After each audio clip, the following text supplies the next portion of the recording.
KXTC Podcast. Le samedi 1er et le dimanche 2 avril 2023, à l'Espace des Arts au Pradet, dans le Var, a lieu le festival Lire au Pradet. Le dimanche 2 avril 2023, en interview-reportage, nous avons demandé à Hervé Stassinos, maire du Pradet, des précisions sur l'organisation de cette manifestation. Alors nous sommes au festival Lire au Pradet, on vient vous voir le dimanche. Bonjour monsieur le maire. Bonjour.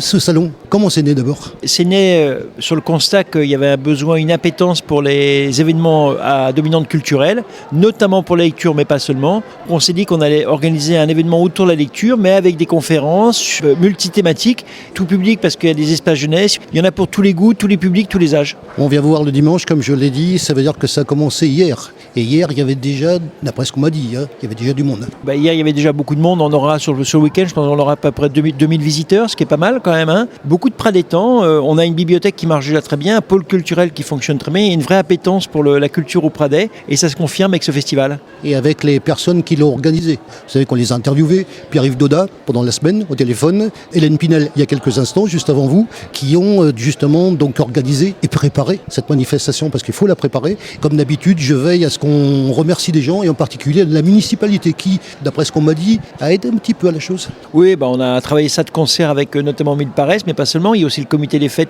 qui a mouillé la chemise, le tissu associatif, la bibliothèque municipale qui a aidé à organiser l'événement. C'est un travail collectif. Et qui a demandé combien de temps ? C'est des événements, on y réfléchit depuis à peu près un an. Donc un an de réflexion et 2-3 mois de travail. Alors justement, quand on prépare quelque chose, question récurrente chez moi, on prépare quelque chose, est-ce que ça correspond à ce que vous avez préparé ? Comment vous voyez les choses ? On a comme l'habitude de faire des événements et à chaque fois on s'aperçoit que ce soit des festivités pures ou des événements culturels, le Pradet a rencontré son public, pradétain et au-delà, parce qu'aujourd'hui il y a beaucoup de pradétans mais pas seulement. Là on voit encore des enfants qui arrivent, on est dimanche. Je pense qu'il y aura beaucoup de monde ce dimanche après-midi qui vont venir en famille.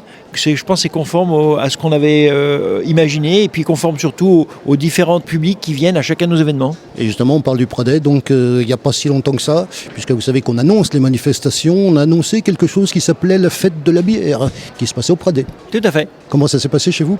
Parfait. Je crois que tous les événements qu'on fait fonctionnent en fait. Je n'ai pas en mémoire un événement qui a moins fonctionné qu'un autre. Je pense qu'ils fonctionnent tous, chacun avec son public. Fête de la bière, c'est plutôt grand public. Mondial de la moule, c'est grand public. Là, c'est grand public, populaire, mais quand même, ça s'adresse aux gens qui lisent, qui aiment la culture. Forcément un petit peu moins de monde, mais on a quand même 2000 personnes, beaucoup d'enfants. Vous me permettez de vous faire un compliment parce que lors d'un dernier interview qui s'était passé un petit peu plus loin, je me souviens, vous m'aviez dit à propos du Mondial de la moule que les gens venaient, et ça m'a marqué, ça venait de Marseille et ça venait de Nice et ça venait chez vous. Tout à fait. Parce que vous travaillez pour ça. Bien sûr, on fait de la communication de façon assez large, oui. Vous faites très bien la communication, je peux en témoigner d'ailleurs. Vous avez forcément les retombées. La communication, c'est qu'un élément du dispositif, c'est presque le plus simple. Le plus important, c'est comme d'organiser un bel événement parce qu'on peut faire la bonne communication. Si l'événement n'est pas à la hauteur, ça ne peut pas fonctionner. Et de la même manière, si on fait un bel événement qui est de qualité mais qui n'a pas eu de communication, il n'y a personne. Donc je pense que la communication, ça fait partie de la planification d'un événement, ni plus ni moins.